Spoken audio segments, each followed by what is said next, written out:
Welcome back for session 2. We're running about 10 minutes behind, so we will stop at 12:40 for lunch. And thanks so much to Dilip and to Liz for an explosive morning beginning. I think there's lots of excitement in the room, and we look forward to carrying it through the afternoon and the evening discussion. So do stay for as much as you can. We're delighted to have Kian Go and Simon Richter be our presenter and discussant for this session. Kian Go is a licensed architect and an assistant professor of urban planning at the UCLA Luskin School of Public Affairs. She researches the relationships between urban ecological design, spatial politics, and social mobilization in the context of globalization and climate change. Her current research investigates the urban spatial politics of climate change adaptation broadly and comparatively across several different cities. She'll be talking exclusively about her work in Jakarta right now, but her research more broadly traces the flows of ideas and influences between sites and adaptation strategies in Southeast Asia, North America, and Europe. So she's doing the work of following how comparisons are brought into being to bear upon the world. More broadly, she is interested in urban theory, urban design, environmental planning, and urban political ecology.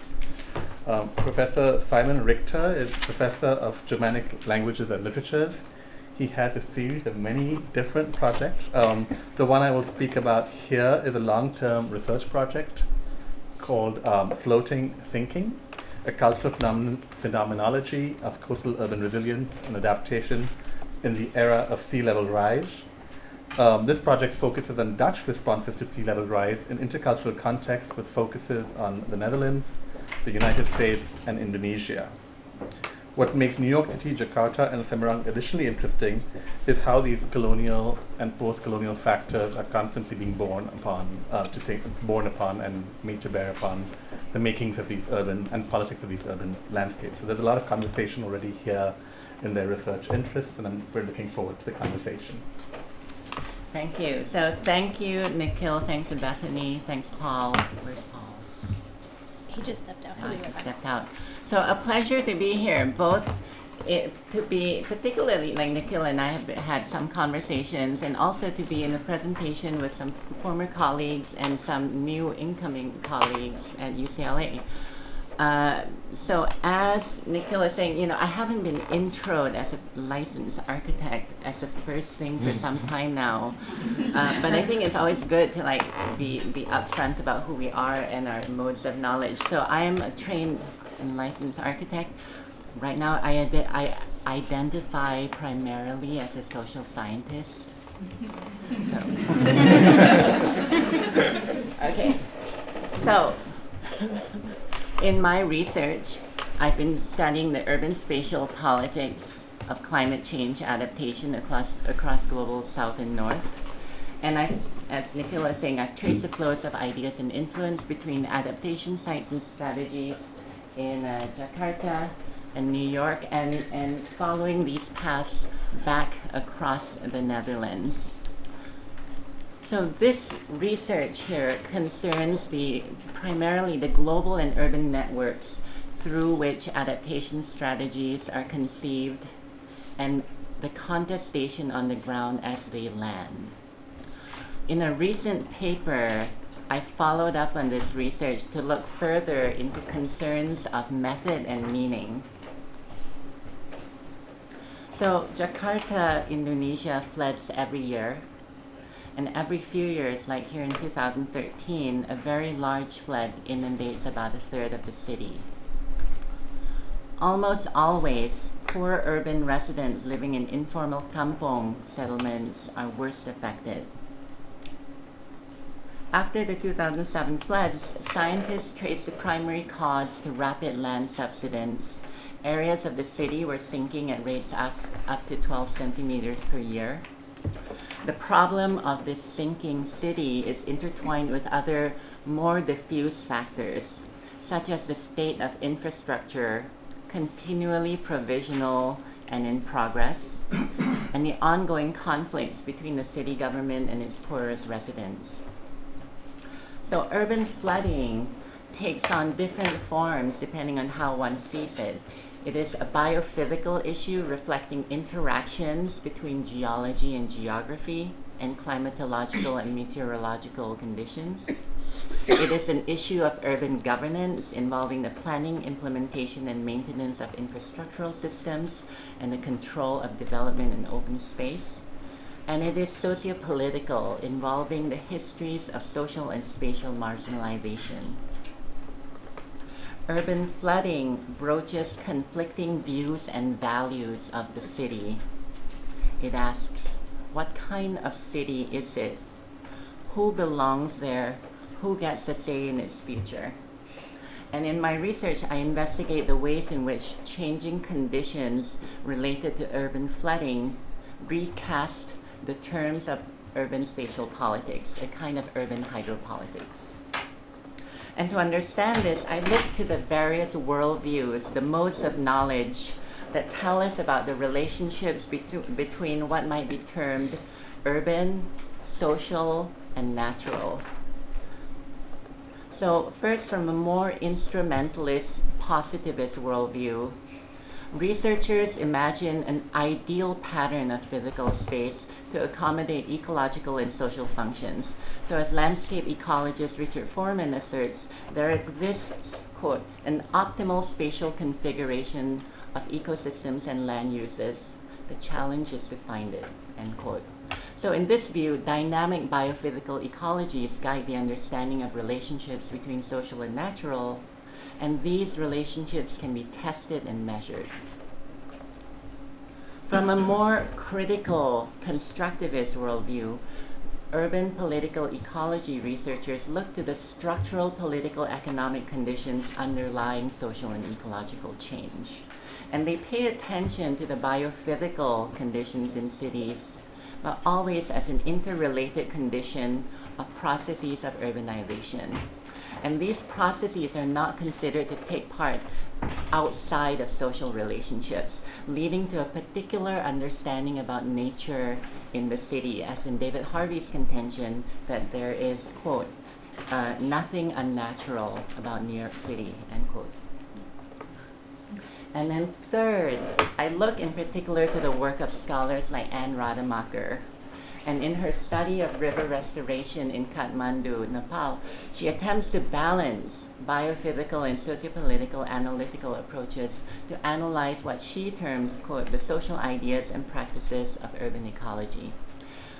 Critically here, change in the river itself is central to the struggles around it. And the distinction in this worldview lies in its ethnographic inquiry, not only of social practices, but also of environments and places. And here I'm cautious about a simple rehashing of old debates about presumed ideas of nature. So I'm thinking about work by Willem Cronin and Raymond Williams, and I don't want to re-reify these already interrogated binaries. But I think these distinctions are helpful as we proceed. In Jakarta, a sprawling agglomeration with 13 rivers and their associated watersheds, just to take one, the Ciliwung. The floodwaters tell their story anywhere along the roughly 100 kilometers from the headwaters of the Ciliwung near Puncak, a kind of source somewhere of the Ciliwung, far outside the territorial boundaries of the capital region, to the north coastline along the bay site of the colonial Dutch outpost Batavia. And along the journey, the waters expose the links between the spatial physical conditions of the urban region and uneven sociopolitical power relationships.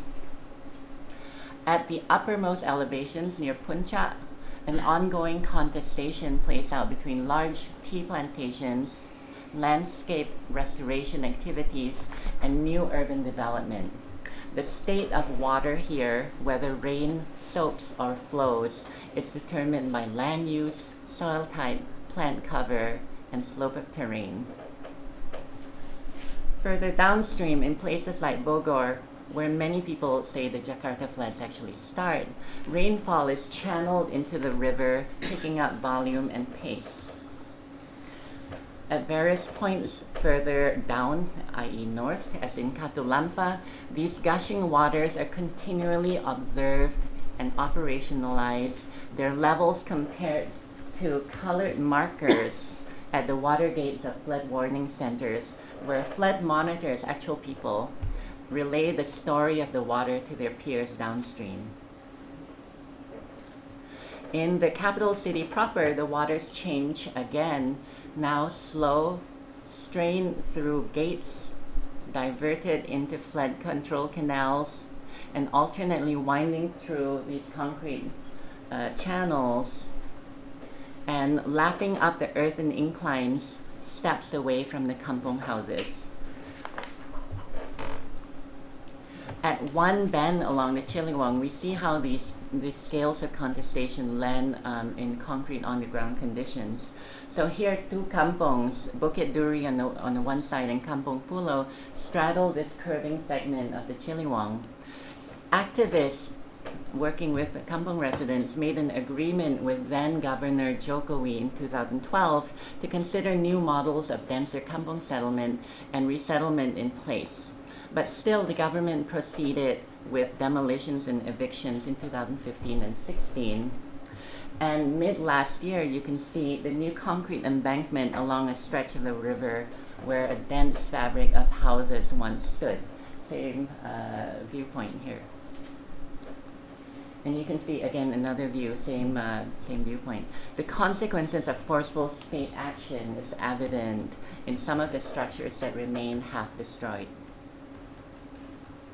Floodwaters in Jakarta come from two sources, the rivers through falling rain and flows coming down the watershed, and the sea. And at the north edge of the city, near the bay, we see the culmination of the physical infrastructure that deals with these different threats. Here, the waters of the Chiliwang, now well mixed with waters and and wastewaters of other rivers and canals, drains into a large catchment pond, the Pluit Reservoir, before large pumps expel the waters into the bay beyond. And here you can definitely see the new edges of Jakarta urban development, evident in developments such as Pantai Mutiara here, one of several new land reclamation developments. So, seen primarily from an instrumentalist landscape biophysical viewpoint, the flooding in Jakarta is a consequence of increasingly challenging spatial physical conditions. Sinking cities, rising seas, uncertain precipitation, and inadequate infrastructure. The solution then is to plan better, to organize spatially and physically the desired land uses throughout the urban region in order to increase water filtration, enable better drainage, and enforce social behavior to reduce the subsidence. The primary state corporate initiatives, including river dredging projects and a high-profile Dutch authored and funded NCICD Giant Seawall Master Plan on the right, propose precisely this. These projects and plans acknowledge the social factors behind flooding, but they prioritize biophysical, primarily technological and infrastructural approaches to solving them. And the urban poor living along canals and rivers are seen as an impediment to these solutions.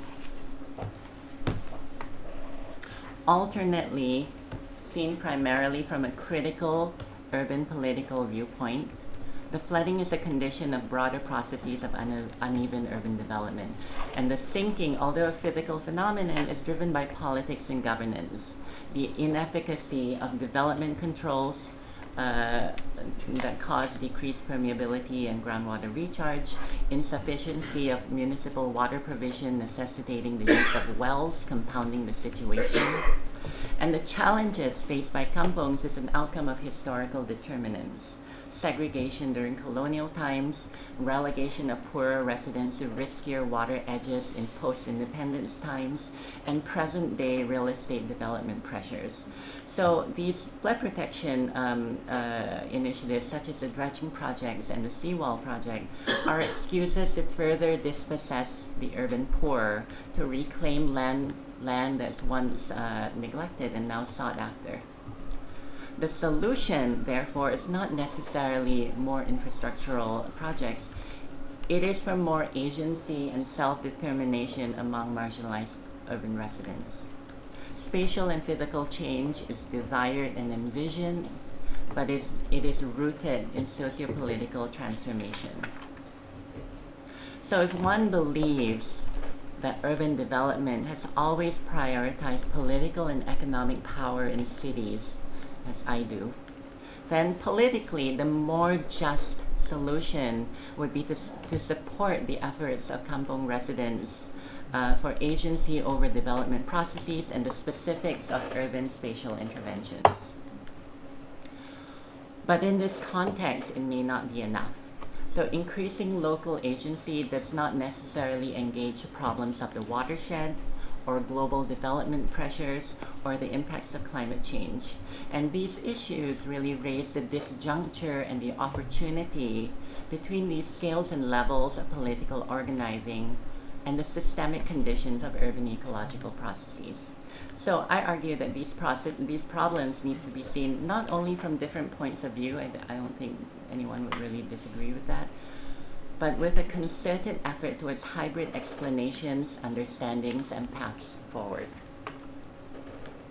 So Arjun Appadurai, looking at the contradictory dynamics of global cultural economy, coined a number of scapes, technoscapes, ethnoscapes, etc. And this suffix scape here is invoked to denote a kind of cross-scalar situatedness and quoting Appadurai, the fluid, irregular shapes of these landscapes. Appadurai invokes this term in somewhat metaphorical ways. Like possibly some others in this room, I've wondered how this notion of scape lands, as it were, in a discourse that's already permeated with references to actual concrete notions of landscape.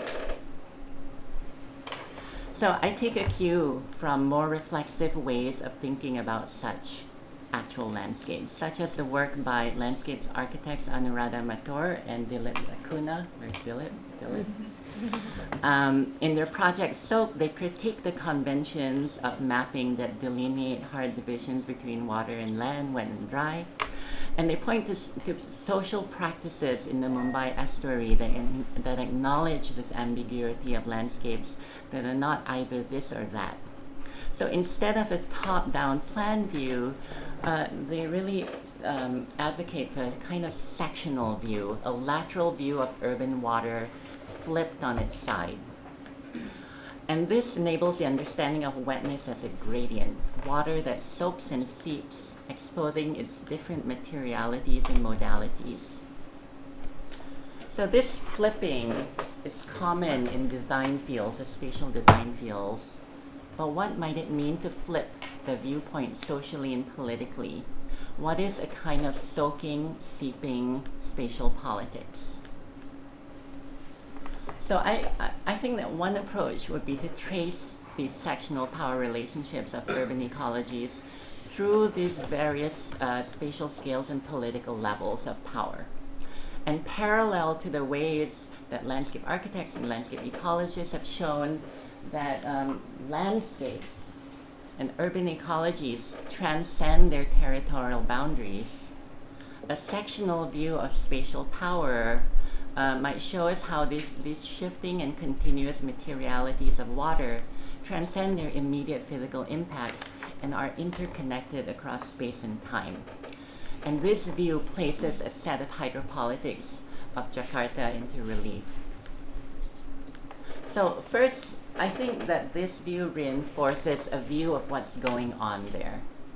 Particularly the relationships between the very specific biophysical conditions, the sinking city itself, with the globalized and generalized institutions of environmental governance. And compared to other narratives of flooding, such as sea level rise, the subsidence with damaging change measured in years rather than decades fuels a narrative of urgency. This urgency feeds in the justification for planning projects. including rehearsed statements by government officials and international agencies about how drainage capacity is degraded by, quote, illegal kampong settlements, and that something must be done. So these calls for urgent action really veil and hide the more systemic and long-range issues, such as the governance failures behind inadequate water provision that leads to groundwater overpumping and rampant haphazard urban development.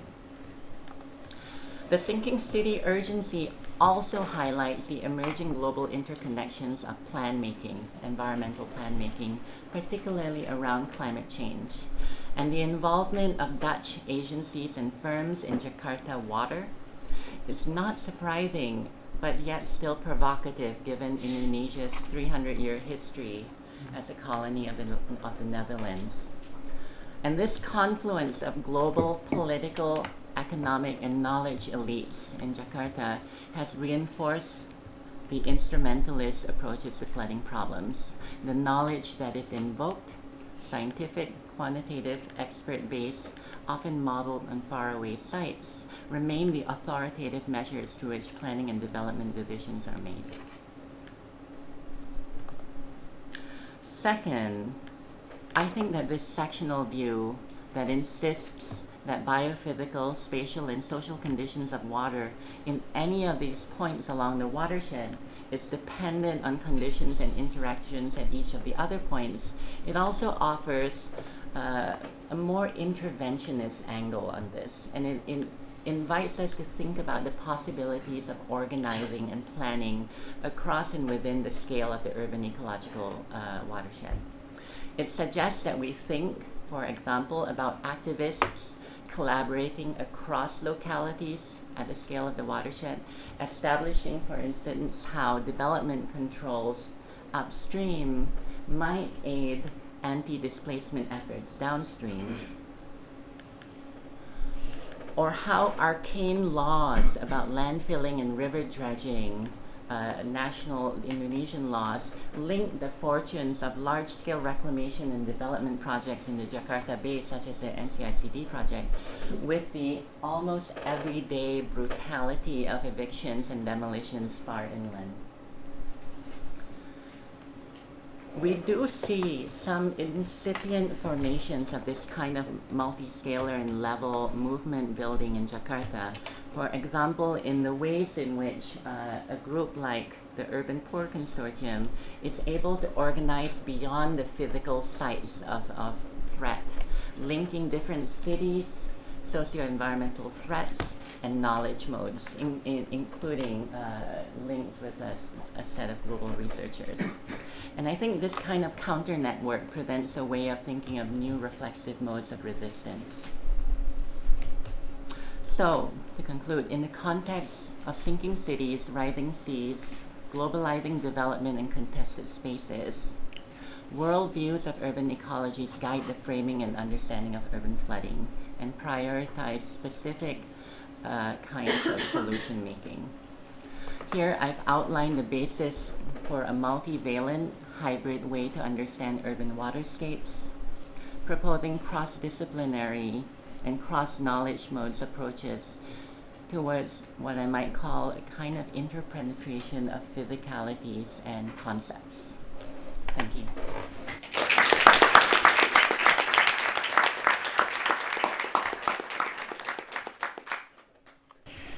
Okay, thank you, Kian, for a very fine depiction of the dilemma that is Jakarta, for your sort of detailed presentation of the complexity of problems and their interactivity, their interconnections, and so on. I'm quite new to Jakarta in Indonesia. I made my first trip there just a few weeks ago, and you have a much longer experience there, and you've seen things develop more. But what I do have, and you have too, is some sense of what the Dutch do and how they think and what matters to them and so on. And I think that may be sort of the angle at which I'm coming here. So let me do my best. When I think of Jakarta, when I was in Jakarta, from time to time, tears came to my eyes, and they came to my eyes just, they rose from a feeling of just, is this going to be possible? We have seen recently Kimmelman write an article in the New York Times. This was, I think, in December, where he said, frankly, Jakarta's got 10 years. And Kimmelman is not an expert on these things, but he consulted experts. He was there, and one of the experts he consulted, of course, and this has been sort of the Virgil to every Dante who's gone to Jakarta to find out about what's happening there, is Jan Jaap Brinkman. Jan Jaap Brinkman is the guy who worked for Deltares, and who, as I understand it, kind of, was able to convince people that Jakarta was sinking rapidly, and that it had, in the, 15, 20 years or so, had sunk already considerably, several meters, in fact. Okay, all right. So I want to start by doing a kind of comparison in the spirit of Nikhil and Bethany. It's a comparison between the Netherlands and Jakarta and Jabodetabek, so this greater metropolitan area of Jakarta, in order maybe to throw us off kilter a little bit. I think the Dutch have very purposely placed themselves as water saviors to the world. They have a reputation, a brand that they burnish and that they publish and promote and so on. There's a lot behind it, but there's a lot put forward, and behind it there are some anxieties and other things going on. And I find it interesting to do a comparison between the two of them. So let's do that briefly. Jakarta, the greater metropolitan area of Jakarta, has a population that is twice the size of the Netherlands. Right? So the Netherlands is around 17 million, and Jabodetabek is anywhere from 30 to 35 million. Those are the estimates that I've heard. That's interesting because it lets you know that the Netherlands is small, inconsequential, also economically inconsequential relative to Indonesia, and that immediately sort of also, it relates to the problem of the Netherlands not having that kind of financial global clout that it sort of pretends or wants to have. It has to have it in a different way. It can't have it really in the terms of money that talks. So that's one thing. Another thing, Jabodetabek is about a sixth of the size of the Netherlands. So even though the Netherlands is a very densely populated northwestern European country, of course Jabodetabek is much more densely populated than the Netherlands is. The Netherlands is 25% below sea level, approximately, 25-26% below sea level. People seem to be agreed that Jakarta is 40% below sea level. Okay, so there we go. All of a sudden, you tend to think of the Netherlands as being that country that is so below sea level that people, exaggerate it wildly, like Jeff Goodall does, calls it 75%. A Dutch consulate in Miami says it's 80%, but it is in fact only 26%. But Jakarta is 40%. What else? Jakarta has a shorter coastline to protect than the Netherlands does. And that may make a difference. Jakarta, those portions that are subsiding at an average of, let's say, 11 centimeters a year. That's a lot. And there are places where it's around 20 centimeters a year, annually, right? So some places in northern Jakarta, I got this from Deltares, so, that's 2 meters in a decade. That is just incomprehensible almost. Right, but the Netherlands is sinking and has been sinking forever. And they're not going to stop sinking. They've sunk so much that portions of Rotterdam or near Rotterdam, are already 6 meters below sea level. And that sinking isn't going to stop. It goes at the rate of about 1 to 2.5 centimeters a year, but that's also a lot, right? So that's another way in which they're somewhat similar. Okay, so I think, in fact, that there is anxiety behind the Dutch position. That is to say, they're aware that they are sinking too, and that, in fact, promoting their international water ambition, as they call it, has to do with positioning themselves economically so that in the long term they'll be able to do whatever it is they'll need to do, which will be for a long time building up their water protection, their water defense systems, and eventually, even though no one would dare say so, retreat. Some kind of retreat when it becomes unsustainable. All right, so I think that anxiety is involved. Now, the Netherlands and Indonesia are locked in a partnership called it's not locked, I guess, but it's a partnership called the Netherlands-Indonesia Water Partnership. And for the Dutch, it's the biggest water partnership they have. They have others in Bangladesh, of course, Dilip mentioned that, and in Vietnam, the whole Mekong Delta, that's the Dutch Delta Plan, and so on. But in Indonesia, they're all over it. Oh, another thing that they have in common, rivers. The Dutch have, of course, I think 3 or 4 rivers, big rivers, the Rhine, the Maas, the Waal, the Scheldt, that course through the Netherlands and, potentially, and in the past have caused lots and lots of serious flooding. And you mentioned the 13 rivers in Jakarta. Okay, so, the two of them, Indonesia and Jakarta, Jabodetabek, there is a long history there. And there are asymmetries between the two of them, but they're not necessarily the asymmetries that we expect. And sometimes they're really surprising asymmetries that are sort of veiled or blurred or not evident. And so I wanted to bring them into the picture.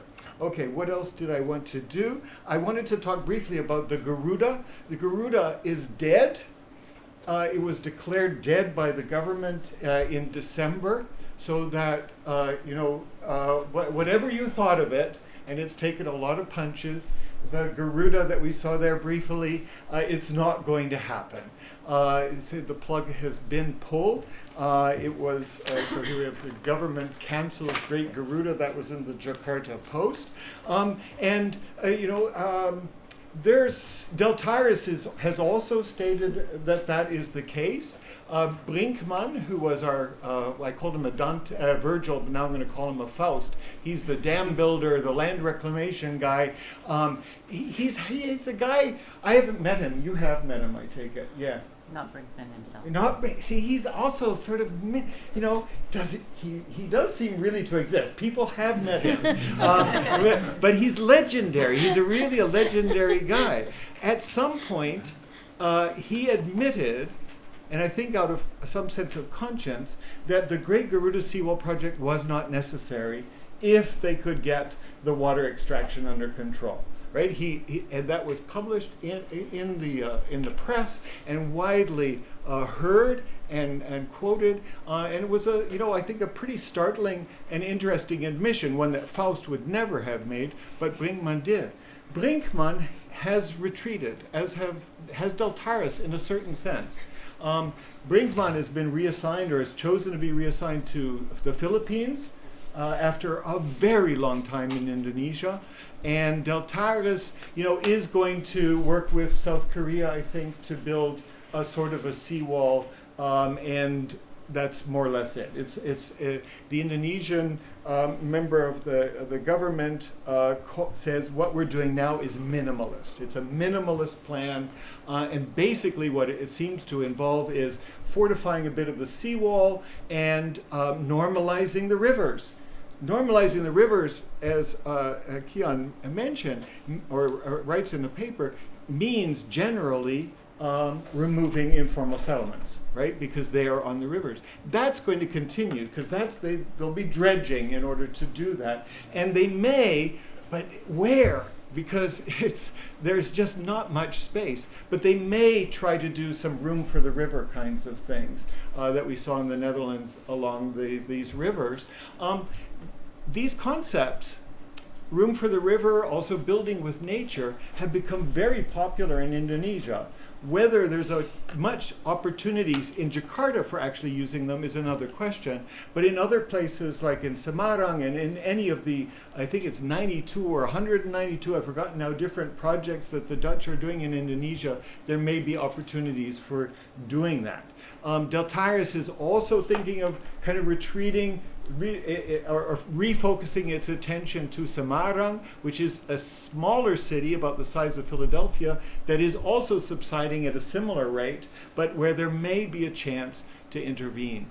Let me say a couple words about Garuda. No, excuse me, I already did that. About urgency, because urgency came up. And I think that the Dutch are, let's see, what will you say? That word has a lot of heft to it in the Netherlands. You may remember that the climate lawsuit that was successful in the Netherlands was brought against the Dutch government by a new group that called itself Urgenda, urgent agenda, right? And urgentia, Matthijs, is that's about right? Urgency, yeah, exactly. Urgency, that has a lot of heft, I think, in the Dutch discourse. I would quarrel a little bit with you about how you characterize the sort of the function of urgency as a veil or something to hide, because I think that in the case of Jakarta, the urgency is enormous, and it also attaches to and first and foremost, I think now, even though in practical terms it will often mean evicting people from informal settlements, it also concerns whether they found a way to do this or not. It concerns stopping the extraction, because that will stop the subsidence. They always say the Tokyo story, right? Tokyo did. So I'd be interested in talking briefly about urgency. The other thing, my last point, I don't know if I have much time left. You're over. Oh, I'm over. My last point, really, really quickly, is just to say, what was it that I was going to say? Oh yeah, where is sinking? At the end, you talked about seeping, soaking, spatial, ecological politics, and introduced, this way of flipping urban river or urban water studies. Sort of along the model of what Dilip and Anu are doing, but sinking seemed to disappear from that alliterative line of S's. And sinking and subsidence are, of course, happening with great urgency, and I wasn't sure whether sinking can come back in there, and if sinking can be transformative too, or whether retreat is what's finally also going to be necessary. Section Jakarta, 40% of it is underwater. I wonder if we should take some questions, because we have about 20 minutes. If we could take a round of questions, and then maybe Kian can respond to both this comments and also. Great. Shall we start with Dilip? Well, thank you very much, sir. I just wanted to share this with you and then follow it up with a couple of questions. A couple of years ago, I had the opportunity of working with a couple of students at Harvard on Jakarta, and what they came up with actually was a regime, actually a water regime that has led. Basically beginning with the Dutch East India Company, which hasn't left. Apparently it's still around. But if I look at that regime, actually, that has constructed the waterfront, but has also constructed the trade, but has actually reoriented the Indonesian actually to the sea. And what they looked at actually was a fire landscape that was organized by volcanoes and point eruptions. And on the ground of these volcanoes is where they lived. That is where their agricultural grounds were. And so it was sort of a turning around actually of the Indonesian to a completely different element of structuring habitation, and that water was never there. So when you actually talk about 13 rivers and stuff like that, I don't think they ever saw things like that. You know, I mean, I would suspect, and I can speculate. But on that basis, actually, given that Jakarta is what you describe as a city, and then you talk about sinking city, and the question is, the notion of the city is very much driven actually by water. I mean, water, the notion of dryness. I mean, if I look at the urban rural as a construction from dry to wet, you know, and what we call in India the kacha to pakka, or the pakka to kacha. Pakka meaning the firm and the dry, the kacha is the wet and the raw, you know, and so if I look at that spectrum, that is very much actually grounded in, if you will, just for shorthand, I would describe as Dutch thought. You know, I mean, and so if one had to then accommodate a different mode of habitation altogether, and a different language of habitation grounded on the element of fire as opposed to water, then when you describe sinking city, is it a city that is sinking? Is it a whole regime that is sinking? And a ground that is sinking? I mean, something like, I mean, the whole paradigm of nature that is sinking, and an opportunity actually to anchor in another element altogether that might turn Jakarta around. Because I mean, I share the tears, I think, that welled up in your eyes. This is a very, I mean, it's an urgency and a sadness actually that calls for a different kind of thinking. So I realize that the call of climate change is to, you know, is pulling us again and again back to rising seas and things that it tends to. But I think there are these alternatives actually outside of the entire problem and the paradigm by which we are looking at the problem that actually holds much more potential. Thanks so much for that presentation. And then, you know, the question I had actually was drawing from the presentation Dilip gave in the morning and Kathy's response as well, particularly because I was thinking of these histories of living before colonialism, perhaps, and the ways in which they've been transformed by colonialism, right? And imagine the text I'm thinking of is Stephen Lansing's Priests and Programmers, just looking at what he calls the engineered landscape of Bali, being very much one which is like about silking and letting, you know, managing rice cultivation, even as it produces social and political inequalities in that somewhat functionally stable system, right?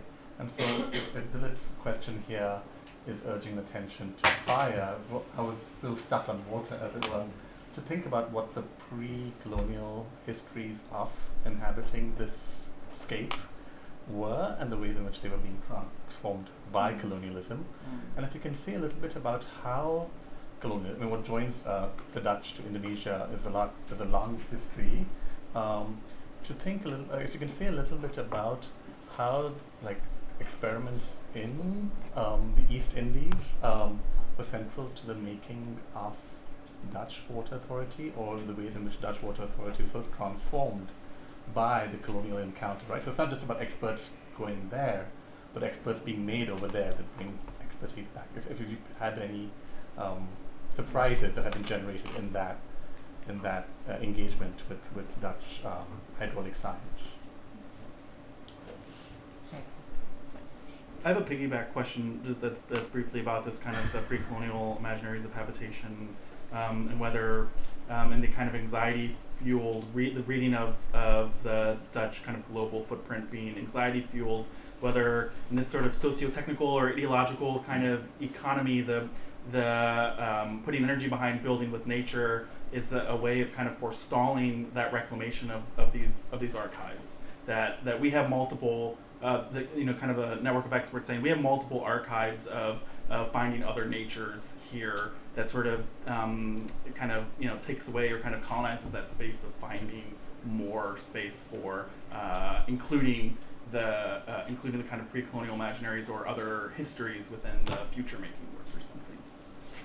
So you're talking in terms of what we see in Jakarta now? Yeah, or in terms more of what we see in generally? Jakarta now, as you know, as the vocabulary of kind of building with nature has come to maybe predominate, or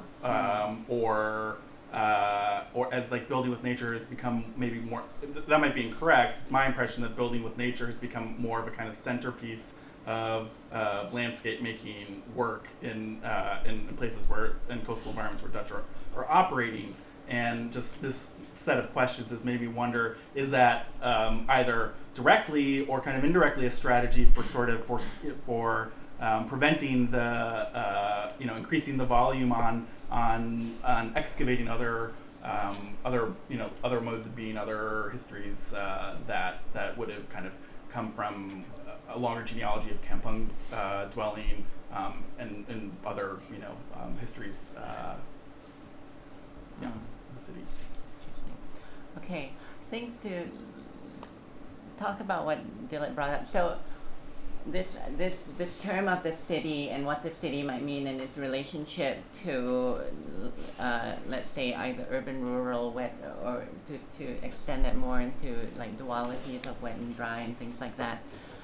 In some of my other work, and some folks in this room might know, like in urban theory and critical geography, there's like a huge debate over these particular terminologies, and for some folks, like the city is precisely an ideological term that veils the fact that there are interconnections of various kinds of socio-spatial processes that always transcend the city.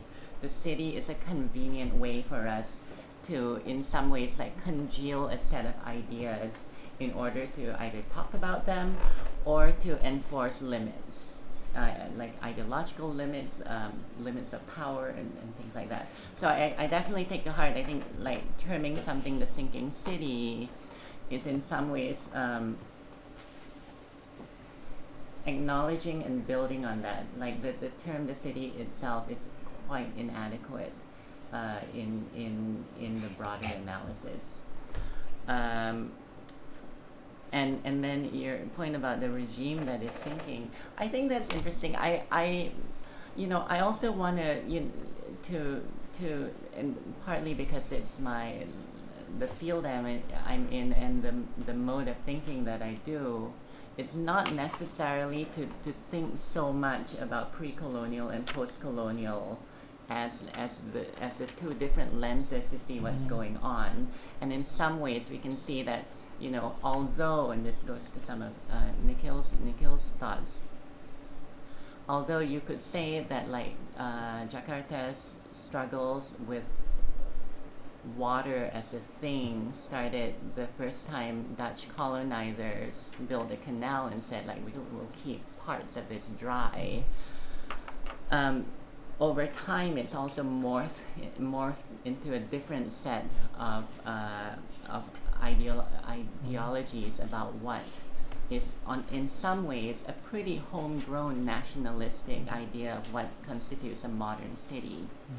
And so, like the post or the colonial transformations in thinking about water have been added to by a post-independence 1940s, 50s onwards, and certainly not uncolonized ideologies about what it means to have a modern global city.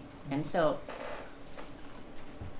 I'm tempted to go back, and at the same time, I don't want to lose the fact that these are in some ways the making of Indonesia itself that is at stake in how the work in Jakarta proceeds. And I think what's interesting is in the ways that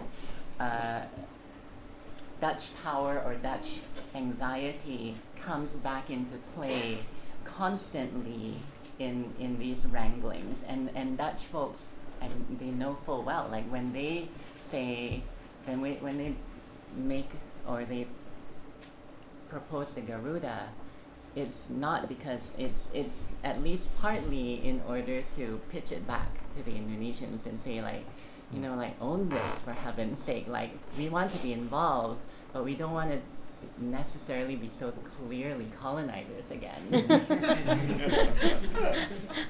I'll subtle stop there for a bottom. moment. Yeah.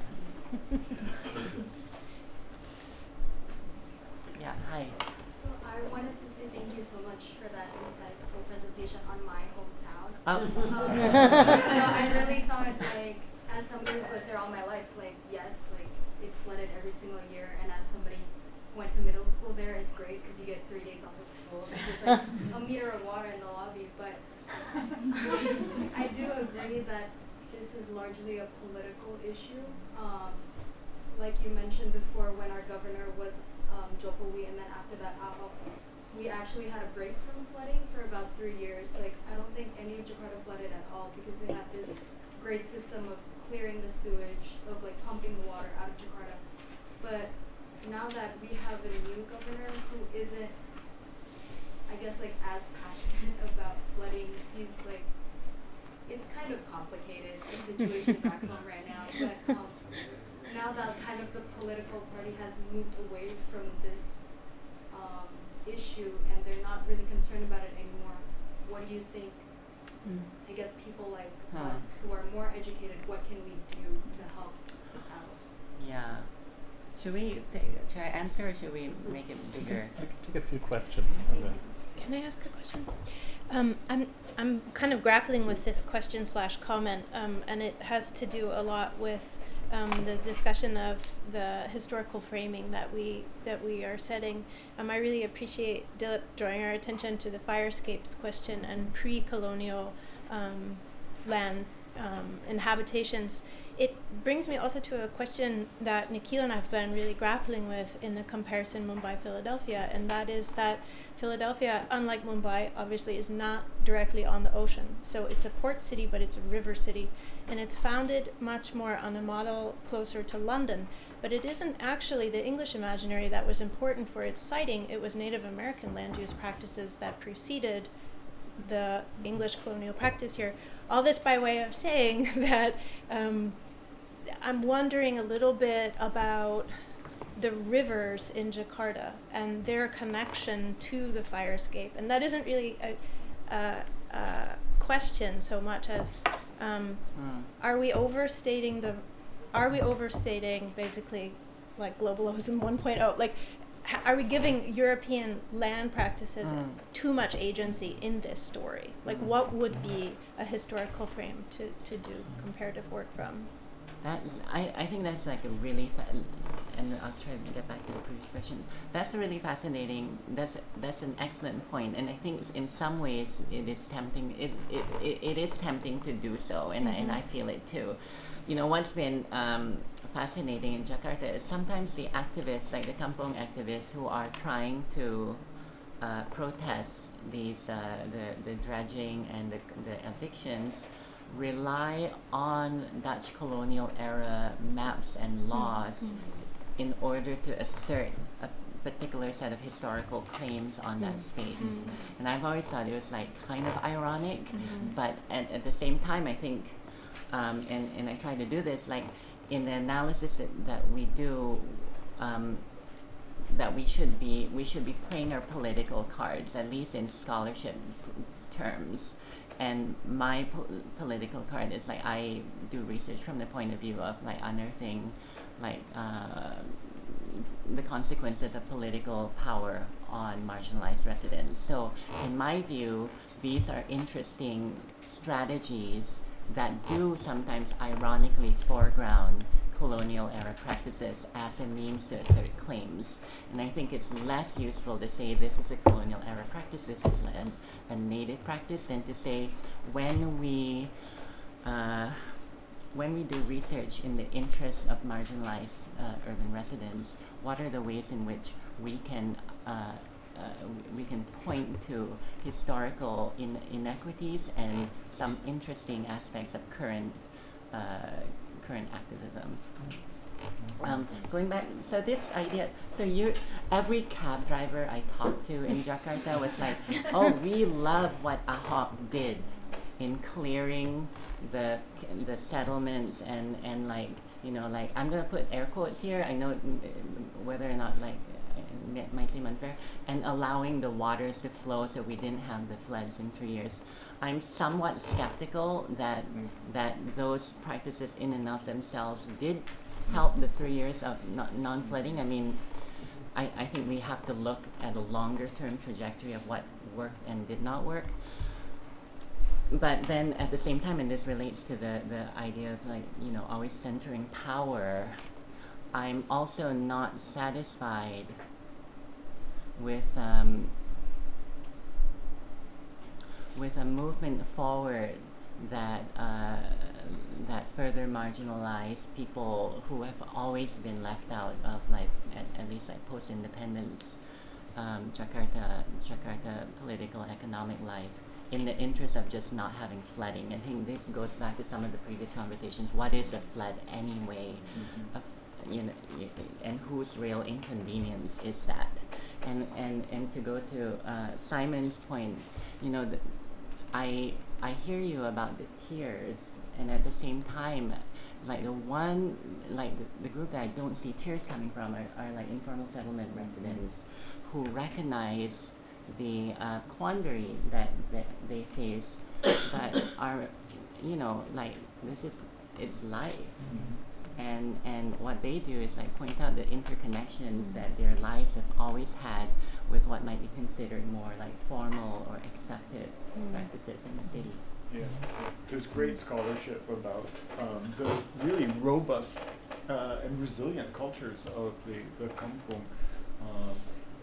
I wanted to say something, but that hybridity, let's say, of their resourcefulness, or some of the resourcefulness, with regard to colonial past, pre-colonial past, the present, and so on, and also the Dutch. So the Ciliwung Institute, which is also connected with the river, like Ciliwung Merdeka, you know, they're busy recovering stories, legends, myths, practices, and so on that have to do with, let's say, a white crocodile, for instance, and what that might mean, and offering sacrifices, but also thinking about actually adopting the room for the river notion, and sort of repurposing it for themselves, and so on. So I think there's a real hybrid kind of energy in these activist groups.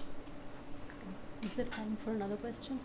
I think we're out of time. Okay. So I made him say it. Sharing. So we're out of time. So I don't jump. So no, thank you so much. And you know, these, like, really, as Bethany said, write the questions down. We have a whole hour just for discussion at the end of the day, that we do want to bring these themes together as they are ramifying and resonating across several sessions. So we'll break now for lunch, and we'll meet back here, I see, at 1:30. So we have about 50 minutes for lunch. Thanks so much. Thank you.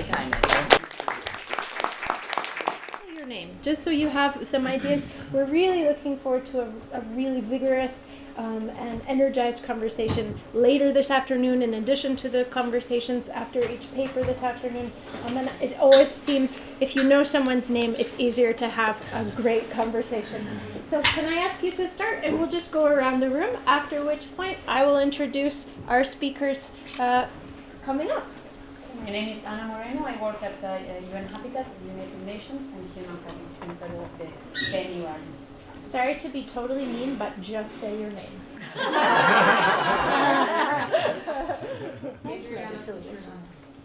Keith Busher. Keith Corstock. Izzy Carlstock. Jacob Richter. Gabi Ryder. Maris Jones. Eric Cameron Simda. Liz Kozlow. Paul Farber. Rachel Raymond Goldring. Okay, go this way, Kasha. Kasha Papraki. Martina Barana. Kathy Wooderson. Macy Shimon. Kian Go. Devjani Bhattacharya. Nick Pepsner. You don't say a word. You don't say a word. Secret guests in the back. Philip Dekula. Anu Batu. Here's Double. Ben Mendelsohn. Simon Richter. Ronnie Shamus. God Shares. Anyone else want to holler out your name right now? Raka. Hi, Raka. Welcome back, everyone. It's my pleasant duty to give to you the introduction of this afternoon's speaker, Dominic Boyer, who will, and then we'll have a response from Penn's own Eugenie Birch. In the lunch hour, I had to abridge very long biographies of both speakers. They could go on for a long time. They're so accomplished, and we're really grateful to both of them for being here. I got to talk to Dominic a little bit at lunch and asked him, what should I tell you that's the newest and greatest of everything that's happening? And there is a lot. He suggested that I tell you about his forthcoming book and larger project, with Simony Howe, Wind and Power in the Anthropocene. He is the author of many, many books.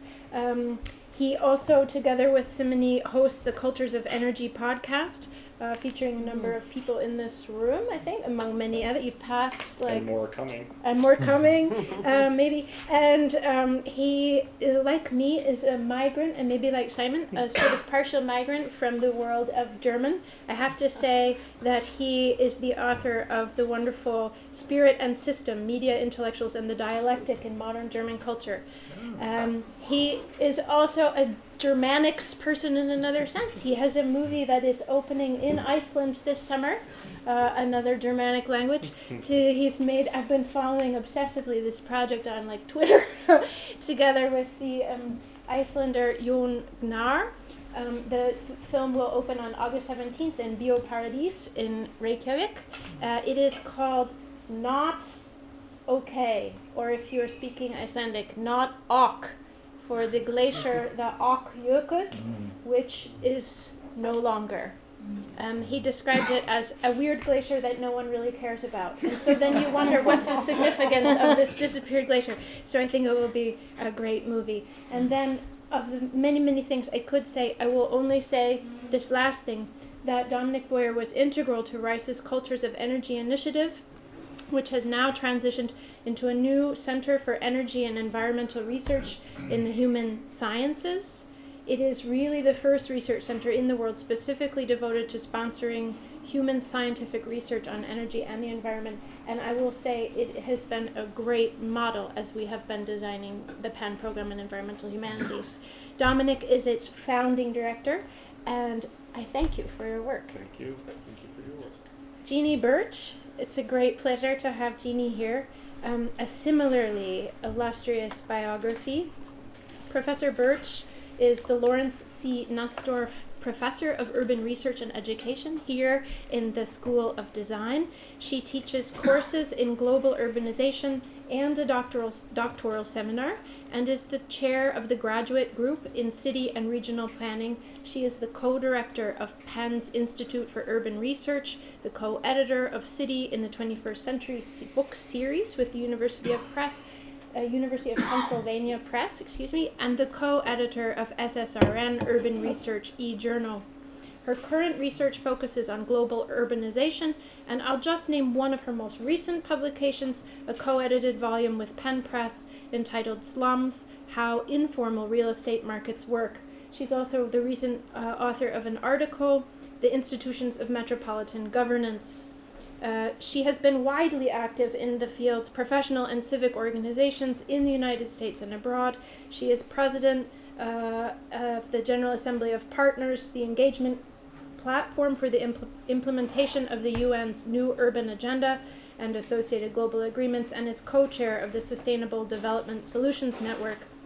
And then finally, I'll just note that in the early 1990s, she was a member of the New York City Planning Commission, and in 2002 served on the jury to select the designers for the World Trade Center site, and she is currently a member of the Board of Trustees of the Regional Plan Association of New York. I welcome you both, and thank you so much for being with us. Just one thing. I'm teaching a course with Simon Richter. The most important thing. Exactly. I'm sorry I didn't consult with you on that. and we are having fun. Sounds very fun from a distance. Okay. Sorry. Over to you. No, it's okay. I'm taking it off the end. Thank you, everyone, for the invitation. I fear this is going to be a little bit meager as compared with some of the presentations this morning. We are about 6 weeks and 20 interviews into a project that's going to last a year at least, we hope. my collaborator, Mark Vardy, some of you know him from his Princeton days, and I are working on an ethnographic project with Post-Harvey hurricane survivors and people who've been multiply inundated over the past 3 years. But this was too good a chance to pass up, to come and meet some of my heroes like Bethany and Nikhil, as well as to meet all you fine folks too as well. So I'm very happy to be here. What I wanted to, let me just say just a word quickly about this image, because it looks like it could be a stock image. It's actually an image from a really wonderful Arch photographic collection that's since sponsored a couple of years back by the Chicago-based photographer Judy Natal. Judy did field work in southeastern Texas and southwestern Louisiana, right along the coast, in coastal communities that have absorbed over the years a great many hurricanes.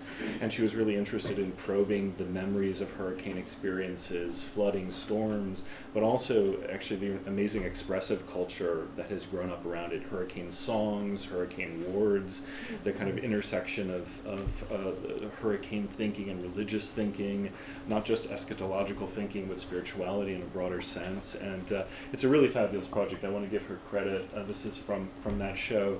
And if you're interested in seeing other images from that, if you go to culturesofenergy.com and look at our arts and media cluster, you can find a really rich image bank. So this is an example of kind of what we're trying to do at this center at Rice, is to bring artists and activists and scholars together around the energy and environmental issues of our times.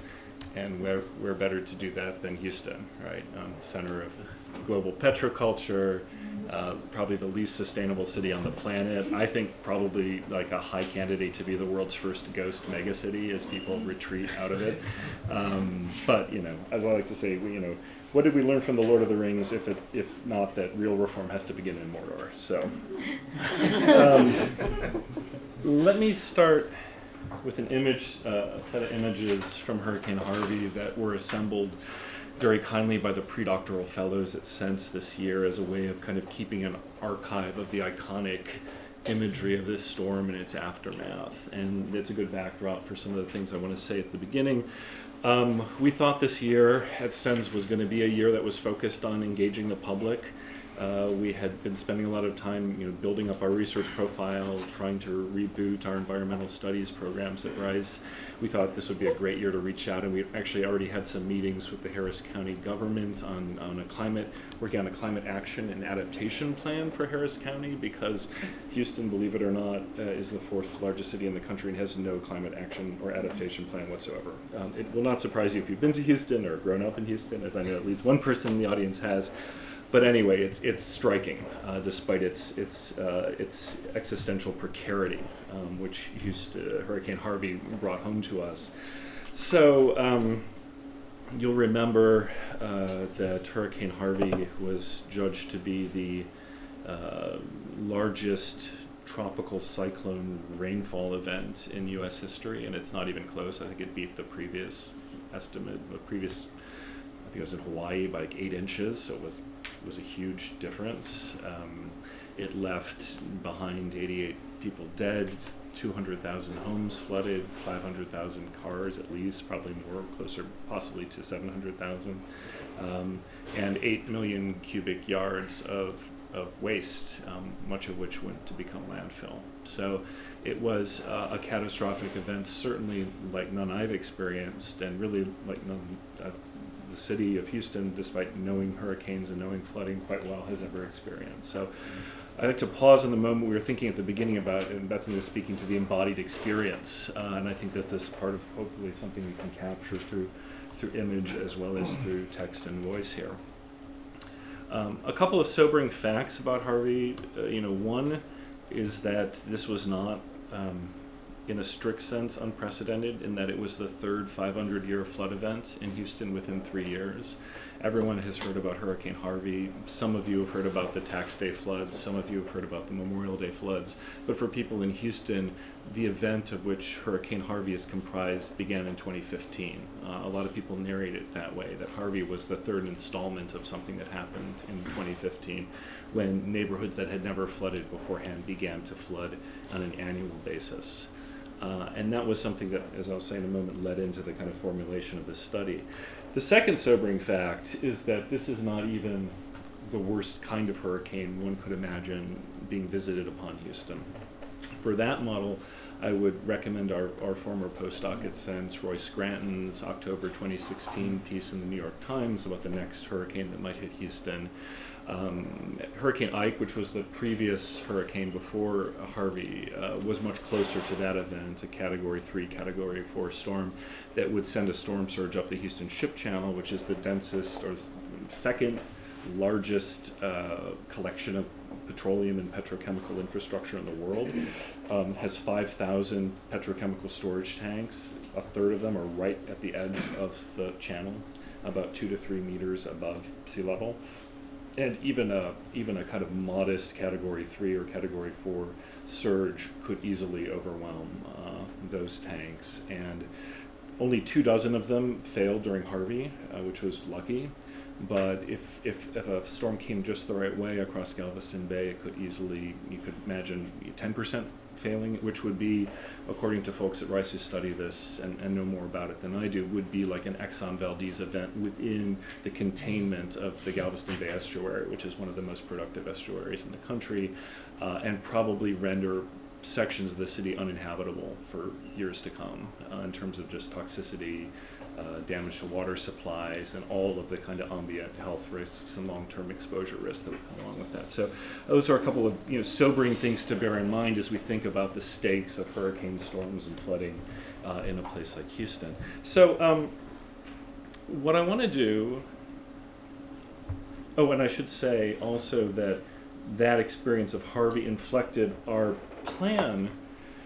The climate action and adaptation plan that I mentioned before, we've really evolved this plan now post-Harvey to be a climate vulnerability assessment and climate justice plan, because there are communities that are along the Ship Channel, neighborhoods like Manchester and Galena Park, that would be at very high risk for catastrophic effects. Already were the emissions that came from the rapid shutdown of refineries and other facilities during Harvey meant that they have received toxic burdens that are really massive. And these reports are just beginning to come out now, but just how bad the emissions were. And Houston doesn't do a great job, nor does the EPA these days, of forcing companies to account for the kinds of emissions they're releasing or to police those emissions. So we wanted to focus more upon these most vulnerable fence line communities, and that's something that is kind of an ongoing part of the project. I'm happy to talk more about it when we get into the Q&A. But as some of you may know, the NSF put out a call for rapid projects responding to Harvey and its consequences. Somehow I missed the first call that went out, so by the time the second call came around, I had 5 days to put together a grant. That sounds like a humble brag, but in fact it was only because of Nikhil's work on hydraulic citizenship, which was the kernel of the idea I clung to for dear life as I assembled this. Essentially the project focuses on how not just the experience of Harvey, but really looking at neighborhoods that have now flooded 3 times in the past 3 years, how this pattern seemingly of multiple inundation is being perceived by people. Is it being perceived by them as a pattern? Is it coming to change how they think about their homes and their neighborhoods and even the city itself? What kinds of criteria are they using to make relocation decisions as whether to rebuild and remain or retreat, move somewhere else? What kinds of expertise are they relying upon, etc. And in terms of the literatures and anthropology and environmental humanities more broadly that this is drawing upon, I was very interested in thinking about the kind of temporality of disaster. Here we have, again, not a kind of spectacular, we do have a spectacular event. We have Harvey, but this entire ensemble is not just that event. It's more than that. And it's something that has been, some would say, increasing steadily over the years as rainfalls have been getting a little bit bigger over time. And now we're seeing what used to be just the standing pools of water in Houston streets are beginning, and people will talk about how they've been watching them kind of creep up, year by year up towards their doorsteps. Okay? So this idea of slow violence, of slow disasters, but also this idea that, disasters, we tend to think of them as events, but like Fukushima, like they are these bundles of toxic relatedness that just endure, sometimes for years or even generations. And we have to kind of retemporalize them to really capture them. And then also this relationship between infrastructure and political subjectivity that Nikhil has done such wonderful work on. And so I was thinking about hydraulic citizenship, and I thought, could we make the case, could I make the case to NSF that this was it was really like a hydraulic citizenship coming into being, just not inside pipes, just kind of all over the place. And I thought I probably couldn't pull that off, and so I came up with this term, alluvial awareness, which is a kind of, somewhere in between this idea, whatever that is, that there's an increasing kind of existential, experiential, phenomenological reckoning with water and floodwater in particular. I loved Dilip's paper this morning and all the things that suggests about the kinds of cartographic imaginary you already have to think what if that something is a flood, right? All of that is very present here too. And in terms of the hypothetics of it, I wasn't suggesting that this necessarily was the case, but rather the purpose of the study is sort of to explore the possibility that it may. And indeed, I would say that based on this very preliminary data that I want to show you today, that it's probably something that could even be called an alluvial subjectivity is coming into form for some.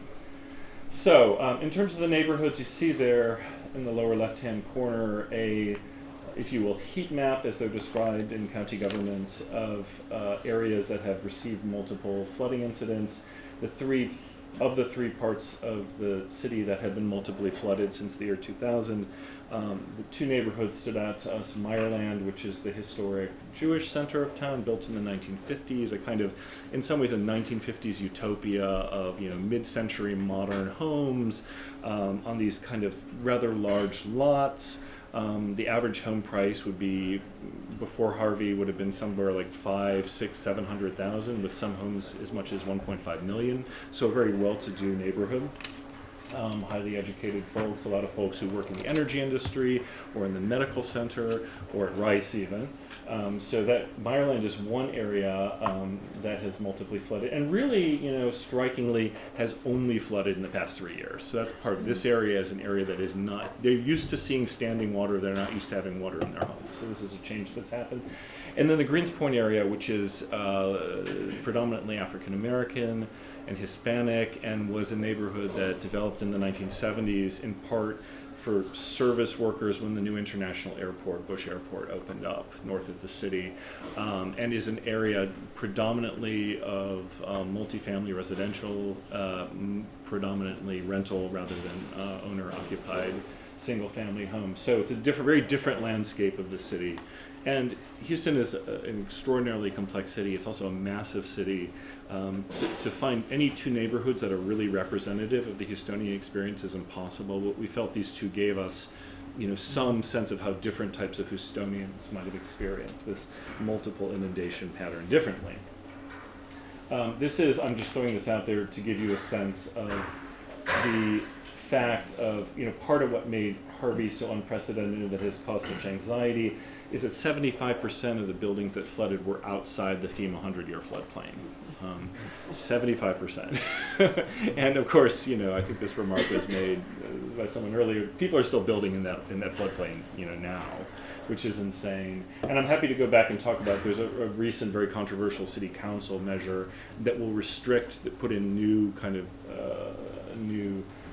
rules for where you can build in elevation and so forth. But this is part of why this touched on almost every part of the city.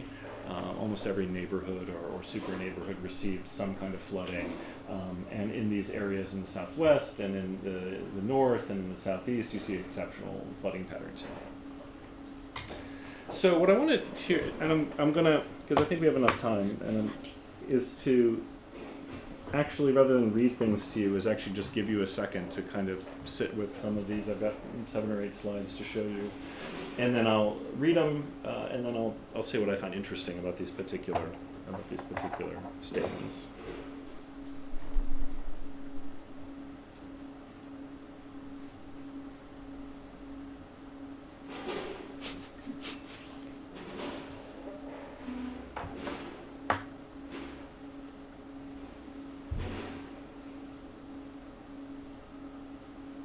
So this idea of a floodie as a kind of person, and as you'll see in the next slide, somebody whose experience can't be comprehended by the non-floodie is something that I found interesting. And really all these slides are not mature analytics, but rather raw data and with some thoughts and keywords attached to them. Those of you who have gone through the process of doing, say, an anthropology dissertation know that we ask you to look for critical data, and then we ask you to clump the data, and we begin to look for patterns, we begin to look for resonances, and for the poetics and the narratives, and so that's where the stage, in a very minimal way, that I'm at too here. Okay, so this floodie experience, this idea that the experience itself has a kind of experiential intensity to it is something that is interesting. And it was a term that before I did this research, I honestly had not been familiar with.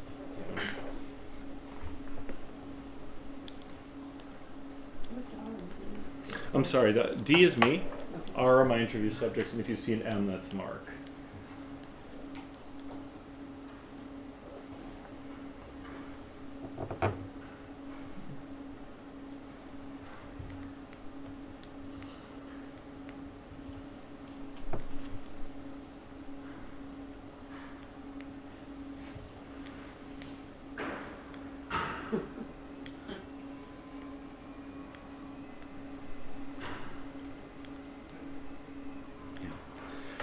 I mean, relevant here is the fact that, I should say also that all of these interviews I'm showing you are from the Meyerland neighborhood. We're still getting up to speed on getting started in Greens Point.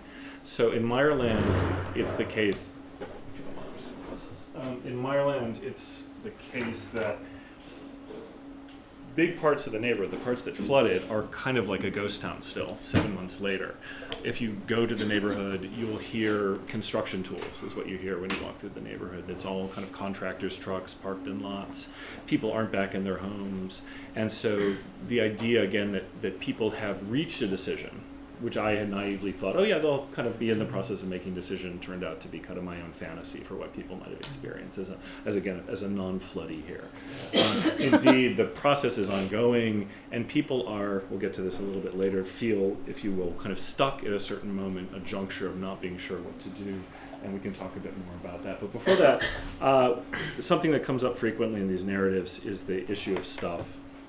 And we're doing a whole seminar at Rice next year on waste.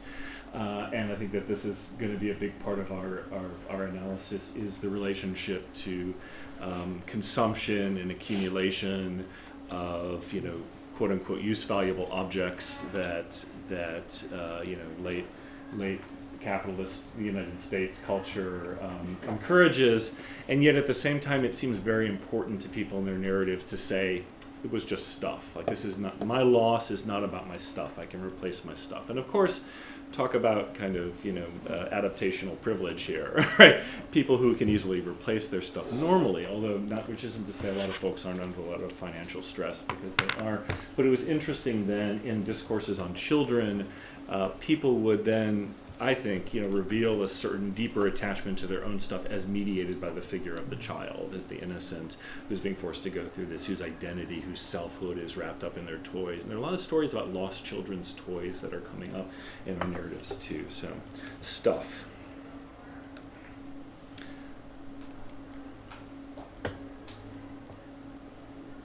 We have a little bit of a problem with the formatting, sorry. Really, is there a pointer in this? This is the part that I'm interested in.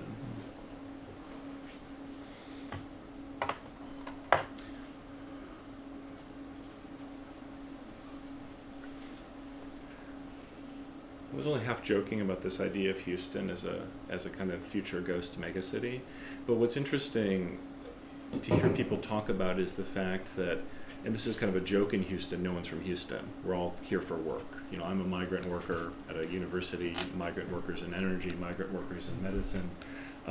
No one's from Houston, right? Which is true if you actually look demographically. There was an explosion of movement to Houston when the first real kind of big oil boom hit in the 1970s and so forth.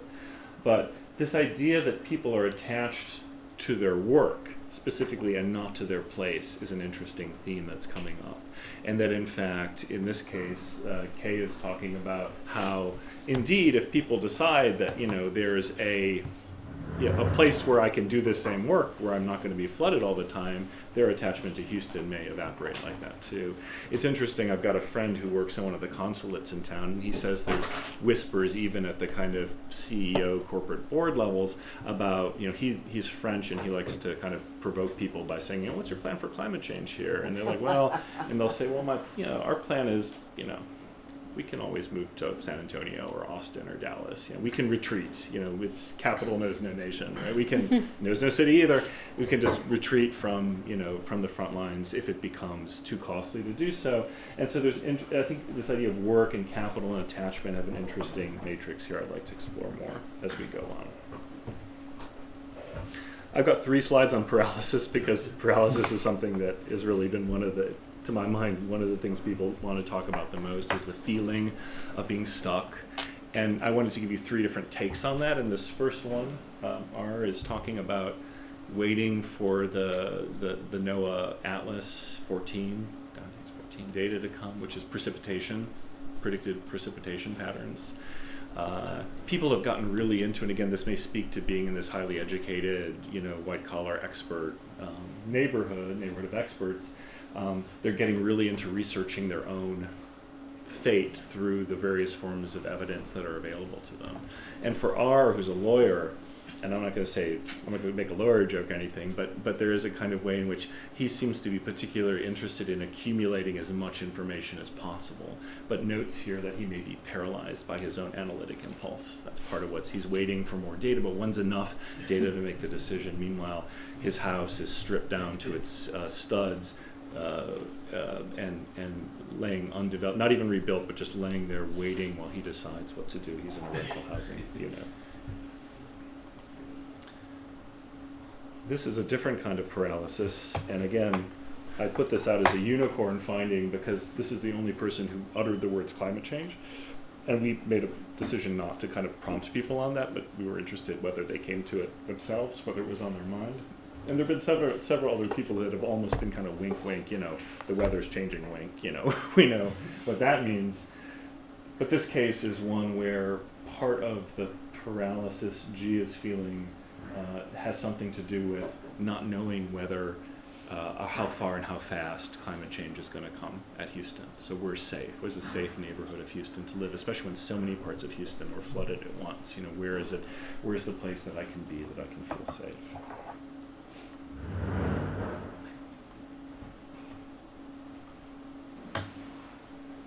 This is a rather longer conversation with a married couple.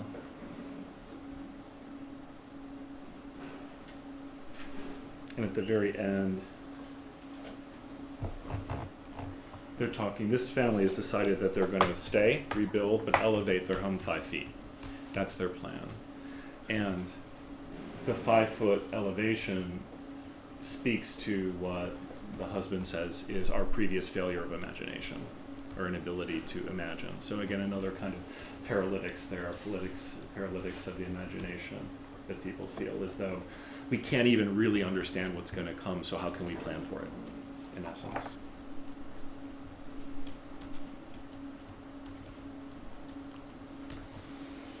And this could be seen to be a, sub A of the last point. Same folks talking about why they think other people are paralyzed, and it's because of money and a calculation. And to be honest, I think a lot of people have talked about, the financial kind of Weberian calculative rationality here of, how can we make a kind of wise investment? What's our ROI? What's our return on investment in the situation? Should we keep throwing money at this? If not, and so there's some feeling that, again, not really understanding the risks, not really understanding the future, we don't know how to, to take into account the catastrophic possible futures here too, and that in some cases people may simply not have the funds to rebuild or to do what they want to do, and we've heard that from some folks too, that they if they had unlimited money, they would make different decisions than what they're doing now. Now, in Liz's talk, buyouts came out, and it's interesting that in this neighborhood anyway, no one's interested in buyouts, and people are very, very cynical about buyouts. They say buyouts are bullshit on stilts, as one person said. And partly that cynicism is having to do with the fact that previous buyout programs have been so modestly conceived. So when you say, well, what if there was a bigger buyout program, what with that? And then they kind of think on it and they say, well, maybe I would think about that. But in the meantime, what people are really focused on is elevation. They want grants to elevate their homes. And that brings with it a whole nother set of questions, right? This is a place that, people talk about Houston as a place with no zoning laws. It has lots of deed restrictions. And in places like Meyerland, every subdivision has its own deed restrictions. Color of your home, how far your garage needs to be set back from the road, what kinds of hedges are allowable, et cetera, et cetera, et cetera. This whole idea that these mid-century modern homes will start to be elevated is creating all kinds of aesthetic and deed restrictional anxieties, right? About what will this neighborhood look like now in the future? How can you make an elevated home? Now, an elevation of these types of homes is about $200,000 to $300,000. It's a significant investment, right? So if the home value itself or the lot value is maybe $200,000, $300,000, you're essentially your lot value again to elevate the home. And some people are doing it. We're seeing these projects starting to go in. A lot of people are thinking about it. They're wondering what kinds of help are there. But elevation seems to be, to some extent, a kind of salvational object here. This is what will get us out by elevating high enough. And I think you see that in this next one, too. No, this is the plague.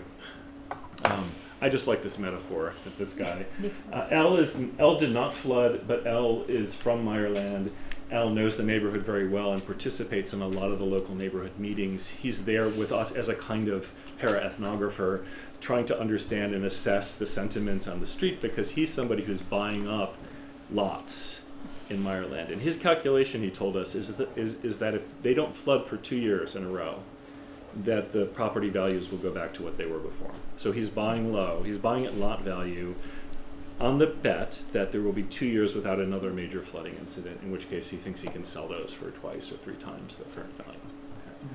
But meanwhile, he's got some interesting things to say about the mentality, the need to plan for the future, to think about a neighborhood for the future, and so the liquid plague that's infected the majority of Meyerland. Okay. And then I think this is the last. Yeah, this is the last slide. So this idea of the future is something that, again, is meager, is limited, is inchoate. This one observation, talking with R towards the end of the interview, where he says, and I'm in a sense saying, we're trying to mirror him a little bit and saying, we understand this is hard, all of this, we don't have the data that you need to really make a decision. Maybe 5 years from now, it will be clear what this moment was in time and what people should have done. And he says, yeah, we may look back on it sort of as a Galveston 1900, and that's referring to the hurricane that hit Galveston Island in 1900 that actually created Houston as what it is today. Houston became the port for this part of Texas because Galveston was obliterated by that hurricane. Mm-hmm. And then Galveston was restored as more of a kind of a quiet, sleepy resort community along the shore. Houston became the bustling industrial hub. Galveston used to be a kind of hub of industry and finance for the area. So in a sense, that connection I think is poignant and interesting. I'll just end with this final slide, just because on the theme of unprocessed data. This is brand new data that we're looking at right now. It came in a couple of days ago from an NGO that has been working really hard to extract data from FEMA, which apparently is really difficult to get their data. And just a couple of points, you see here how few people had flood insurance.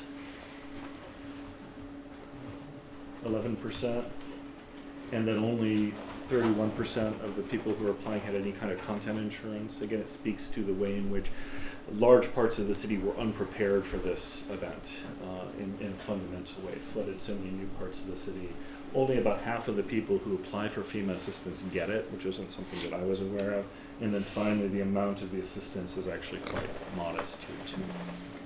This is citywide data. This is citywide data, yeah. Possibly countywide. I'll have to check that. But you can't drill it down to the neighborhood you're looking You at. can. They can do that. They have a much larger database. I was just going to... Right, because that would be interesting to see. With that, I will stop. Thank you for your patience. Thank you.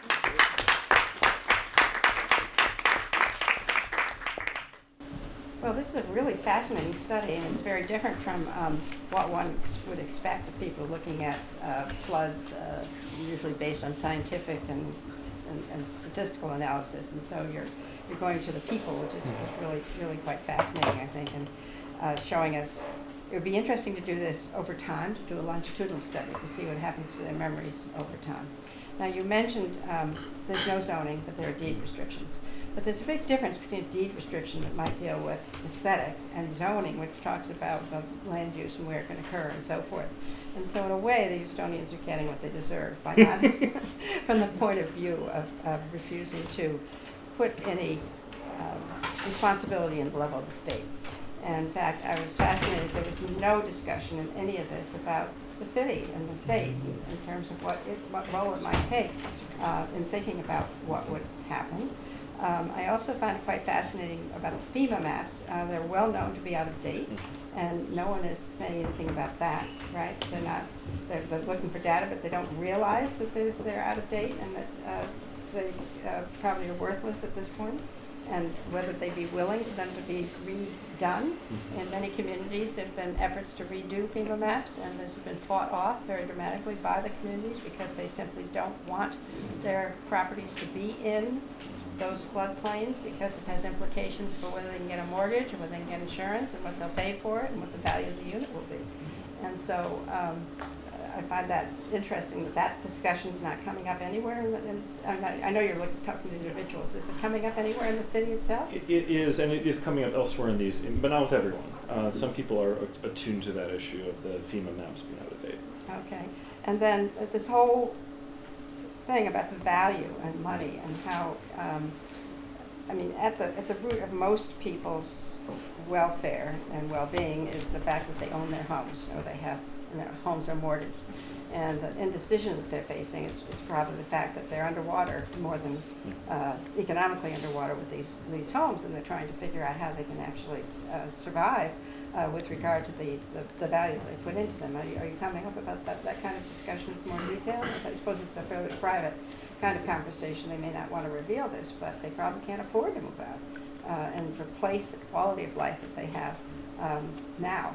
And so they're balancing the fact that they would even want to even invest in the elevation, which seems absolutely ridiculous when you think about the amount of times they've been flooded in the past 3 years. They're still questioning whether they need to take the motions that will protect them to some bit. But again, what is the financing arrangement for if you wanted to go elevate your house and you wanted to go to the bank and get a loan? Could you get one, given what's happening to the value of those units? Have you looked at the value of the units in terms of what's happening? They're down by about 2/3. They're basically down to lot value now. What would have been lot value before? Yeah. So they can't borrow against them to elevate. It's increasingly difficult. That's why people want elevation grants from the government. Right. I mean, they can't afford it. Yeah. I mean, they simply can't afford it if they're mortgaged up to the hill, and they can't afford to sell. They can't afford to improve. They can't afford to move. But they're kind of dodging that reality. It sounds like, in the people you're interviewing. When you get to the next community, there'll be fewer homeowners and more renters. Yes. But what are their choices in those communities? Do they have other choices? Probably not in terms of rental properties. Yeah, I mean, few. This is part of the problem is that Houston's lower income rental market is extremely tight. And a lot of buildings were condemned because of the flooding, so that has made it tighter. And in more well-to-do areas, there's a huge boom in rental housing, but not in these areas. So it's creating this, again, people are staying in homes they shouldn't stay in. So what about the leadership of the community? Who's taking leadership in the city or the county? How does the leadership work around this? You said city council is debating something about the discussion of where building might occur or not occur. What's happening there? We've got a lot of leaders. City council, the mayor's office, the county judge, the county commissioner's office, FEMA, I mean, there's a lot of different players in making decisions, and that's part of what's making it very complicated and hard for people outside to understand what's happening. But are they willing to take stands? Are they willing to put their necks out and to give anybody the... They're variously willing to. It really depends on the person involved there. And elections are coming up soon, or what? There are elections, yeah. I mean, there will be some critical races this fall for deciding some of these issues. But the mayor supports a 2 foot above base floodplain in the 500 year, which again, out of date, but in the 500 year floodplain as being the new basis, whereas it's currently 13 inches above the 100 year. It's only 11 inches more? Yeah. It's not. Well, no, but the 500 years is a wider range. But I mean, yeah. The elevation only Right. 11 inches more. Yeah, exactly. Okay. Yeah. And I presume that's been opposed by... It passed 9-7, city council vote, but yeah, it continues to be contentious. And is it grandfathered, or is it new construction only? New construction. Oh, so it doesn't help these people? No, it doesn't, but anyone who's rebuilding it counts too, so they'll... Oh, so if you're doing a certain percentage Yeah, of rebuilding, you that's have right. to do that? Yeah, exactly. Okay. And where's the insurance where's the insurance company business in Houston? What kind of... Well, I mean, a lot of people don't think about it because they're getting the flood insurance through their mortgages. I mean, that's the dominant way people get and then the FEMA aid is really not, it's just emergency aid then. Oh, this flood insurance data up here is federal flood insurance, or is it their own? Oh, that's probably the federal flood insurance, yeah. Okay, so yeah, the national flood you know insurance what program, yeah. But the rates are going to go up. Yes. Dramatically. They will, Yeah. dramatically. Yeah. These are such great questions. Do you want to moderate Q&A also from Absolutely. here? That would be Sure. really wonderful if you would do that. Sure, yeah. So, shall we open Jeannie's it going up? to call on you as she sees you. Okay, I great. see a question back there. This is coming from a third generation Houstonian. Yeah. And I'm wondering if you're finding out, do you feel like there's a lot of sort of psychological resistance to change? Because Houstonians, I mean, it's a city that was built in a floodplain. Yeah. We have floods. We've always had floods. And so is there sort of a large psychological resistance to change despite these enormous floods that have happened? I was there for the tax day and the Mardi flood. Not Mardi. What are the kind of stories that are coming out around that, like just a knowledge of it is a place of floods? I think, and again, I don't know if this goes to the issue of the kind of floody subjectivity, but there's less resistance in the group of people we're talking to about the idea that something is changing and dramatically and something needs to be done about it. And there are, again, not so much in the excerpts I shared, but there are demands to the city, the county, the national government to get more serious, to redraw floodplains, to try to move people out of harm's way. But it's interesting that in a place like Meyerland, they don't want to give up their big lots, they don't want to give up their mid-century modern homes. So I mean, that's part of the paralysis is between a sense of an understanding and a desire, right? A desire to continue to live in this way, and in that way it seems to be poignant and kind of, in some ways, synecdochic of the general problem of coping with climate change in a place that's used to an incredibly high energy consumption pattern, that type of modernity, right? Yeah, so I mean, there is certainly resistance, I'm sure, but it seems to be not less on the idea that Houston is, I mean, they say, yes, Houston's a place that floods, but these blocks haven't flooded before. My neighborhood hadn't flooded before. So that's part of what, because we're talking to a lot of people who flooded for the first time in 2015. Okay. Yeah. And when you talk to Greenspoint, is that a neighborhood that's seen first-time flooding as well? No, Greenspoint also flooded 3 times in the past 3 years. Again, we're just starting to, we're really talking to the people who work with victims organizations there now. And the issues are different. The real problem in Greenspoint is mold. That there's so much mold that wasn't remediated, and people are living in these kind of mycotoxicological environments that, because anything that floodwater touches in Houston has to be kind of disposed of, so that becomes the waste issue too. Also because the kind of building materials we use are probably not optimal for this environment. And summer's coming too. And summer's coming, right? Yeah. Why is mold not a problem in Ireland? It would be if people hadn't had the apparatus of remediation that they had. I mean, I was part of a volunteer crew that was cleaning out houses, not in Meyerland, but in like one neighborhood over called Braeswood Place. And, you know, no sooner had the waters gone down than contractors were in there ripping out the half of the drywall. You know, you saw that in some of the original. So the drywall, basically, if it was like as much as a few inches, they would just tear out the whole bottom half of the wall down to the studs again. Yeah, just a follow-up. You said that the apparatus of remediation, and you talked a little bit about the volunteer involvement.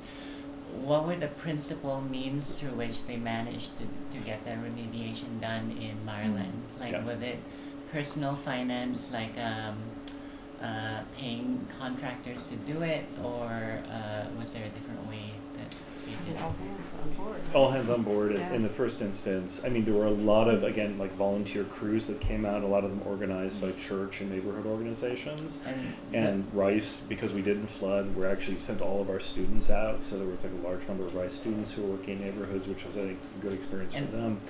But in general, you know, that's okay for like tearing stuff out and throwing things away, and there was a lot of that. But getting to more complicated forms of, you know, removing tile and, you know, especially replacing things is not stuff that volunteer labor is typically going to be able to do. So that's when people had to start reaching into their own pocketbooks to pay they didn't manage to do that in Greenpoint, the same kinds of volunteer assistance? There were volunteers everywhere in the city, but there were the complication also of you would have to go through landlords, and landlords would be paying contractors to do certain things. And the feeling is a lot of landlords were on the cheap trying to dry out buildings rather than properly tearing them out, because it's much cheaper just to put some fans in there and some dehumidifiers and hope that you can get the stuff. The problem is once it gets into the wall, it soaks all the way up the inside, and so the mold forms from the inside. Can I ask you about the grammar of the flood? Yeah. I really was struck by your sort of thinking about alluvial subjectivity, but what's really interesting about this, I noted a couple of times that it's the people say, I flooded. Yeah. And I love that. I mean, it's so evocative, and I just wanted to hear you talk a little bit more about that. You know, it's the human agent who floods, actually. Yeah. There was one thing, and again, let me see if I can find this one, that really struck me also. It's a slightly different point than the one you're making, but I recorded it at least 4 times, and just the ones that you showed. look at this here.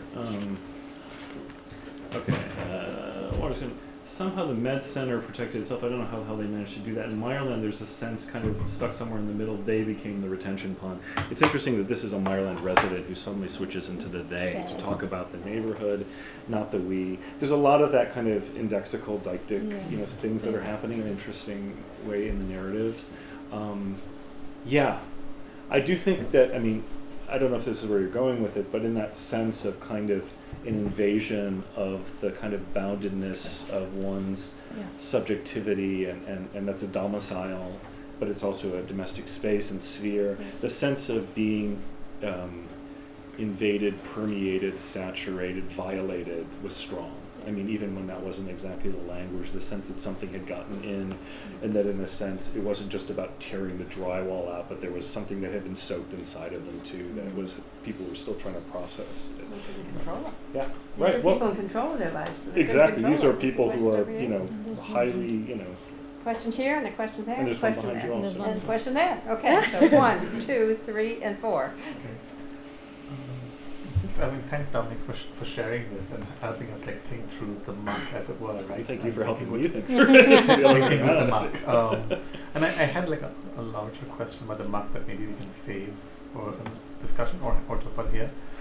But just to like think a little bit with Eugenie's question about the role of the state, right? You know, I'm thinking from Liz's paper in the morning, where blame and responsibility is attributed to the state for zoning and insurance programs and like for producing a brittle landscape that then people find themselves thrown in harm's way by. Demanding a buyout in a certain sense is demanding that form of responsibility and accountability. Here, where there has been little zoning but more the property right of deed restrictions. What does this request or demand or desire for where does this what anchors the claim for an elevation grant? Or what stories of responsibility or state presence are calling on the elevation, calling for the elevation? It won't surprise you at all that in terms of the imagination of kind of state and subject, it's pure liberal, pure neoliberal in terms of the imagination of the individual and the family being the kind of the greatest social unit with a positive moral valence is the family, and beyond that it's all corruption and kind of a dispossession. And I think that the general sense is the government should do more, but they're not doing this and they're not doing that, they're not doing the other thing, and every further thing that they should be doing that they're not doing is a further sign again of the condition that we're being left. But then there's another kind of community that's forming, and it's interesting to think about the role that social media has played. Facebook has been incredibly important in the flooding community, and people are using it not only as a kind of an emotional resource, but very much as a kind of decision-making resource. R said in another part of that interview, I have access to the best experts on flooding in the world. They're right on Facebook. The so-called experts are out of date. They're still thinking about Sandy. Their model is not taking into account everything we've learned since Sandy, and the Harvey people are much better. People who've experienced Harvey are reading up themselves.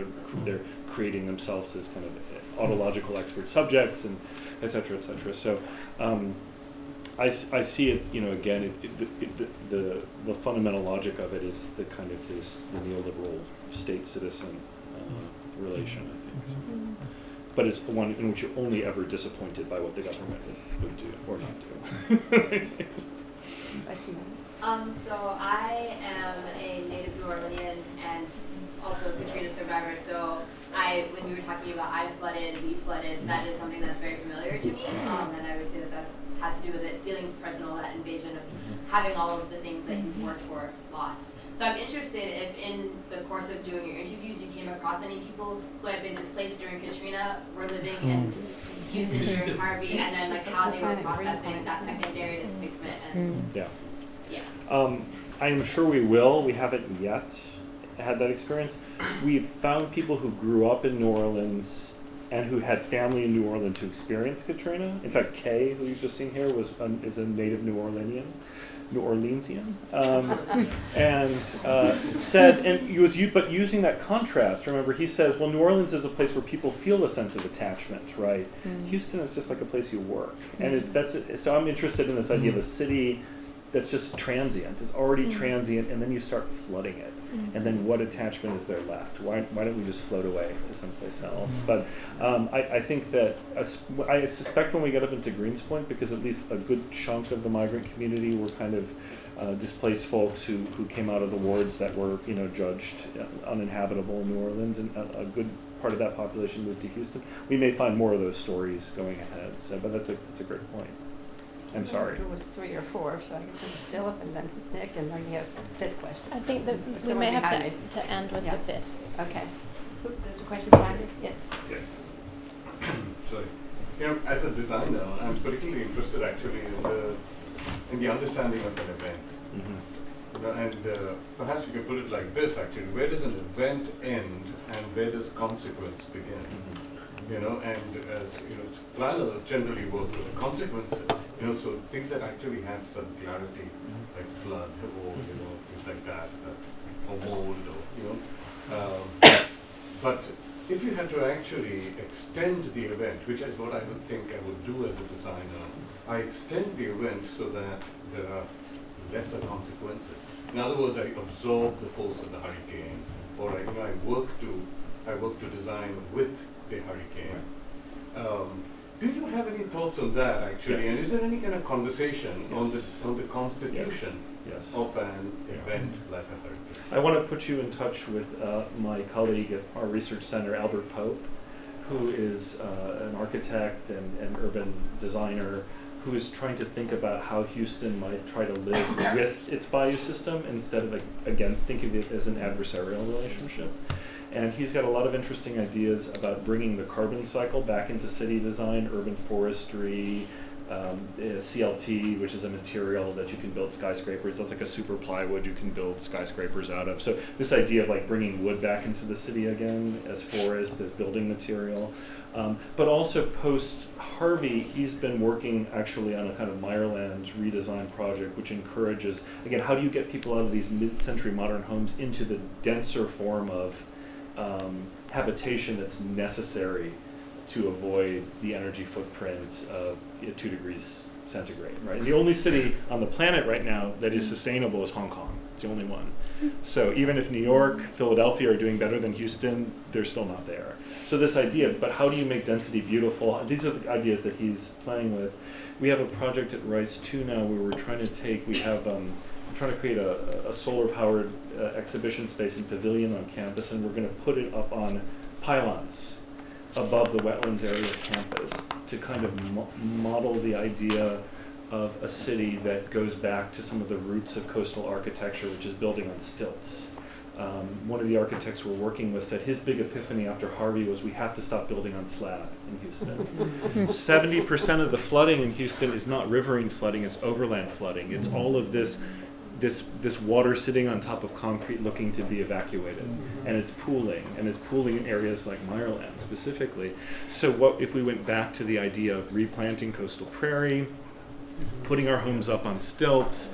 Again, this is a radical reimagination, the farthest thing from the mid-century modern that you can imagine. But again, if Houston is not to be evacuated and abandoned, I think that has to be somehow part of the plan. So I think your design is a huge part of this, huge part. This is completely fascinating for someone from the kind of Northeast New York context where zoning is everything. Yep. The absence of zoning mechanisms is totally kind of Wild West. I'm and a point of pride, weirdly. We don't zone. That's what we get. This is a bit of a two-part question in that, at least for some outside voices that have been pointing to Harvey as maybe the moment when Houston rethinks this stance of not zoning.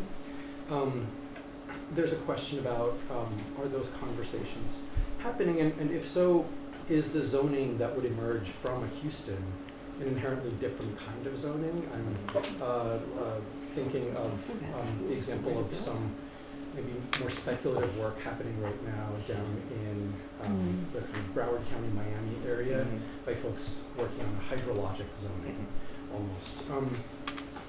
And tied to that is this question of elevation and awareness. In the elevation quote that you showed us, the elevation was the idea of elevating one's house.